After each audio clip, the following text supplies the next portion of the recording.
यावेळेला पुन्हा एकदा मोठा फटका खेळलाय. क्षेत्ररक्षक बॉल पर्यंत पोहोचण्याचा प्रयत्न करत होते. विनंती असणार आहे साहेब, आपण व्यासपीठावरती विराजमान व्हा. आपलं सहर्ष स्वागत पीपीएल 2024 या स्पर्धेमध्ये. त्याचप्रमाणे विनंती असणार आहे आमचे हितचिंतक माननीय वैभवजी चव्हाण, आपण देखील व्यासपीठावरती विराजमान व्हा. आपलं देखील पीपीएल 2024. ओहो, यावेळेला stand and deliver, what a shot. बॉलला पाठवलंय आउट ऑफ द पार्क. 6 षटकार. लाजवाब स्ट्रोक आहे. पहा, ऍक्शन रिप्ले आपण पाहतोय. फक्त दिशा दिली, ताकदीचा पुरेपूर वापर त्याने केला आणि म्हणूनच ठीक आहे, या बॉलला पाठवलं सीमारेषा पलीकडे.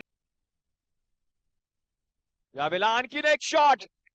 या वेळेला काय फटका खेळलाय, लाजवाब जबरदस्त फटका. आणि हा बॉल देखील गेलाय सीमारेषा पलीकडे. 6 धावांसाठी बॅक टू बॅक दुसरा षटकार पाहायला मिळालाय. बॅटर आहे रविराज. आज मात्र राज करतोय या मॅचवर. स्पर्धा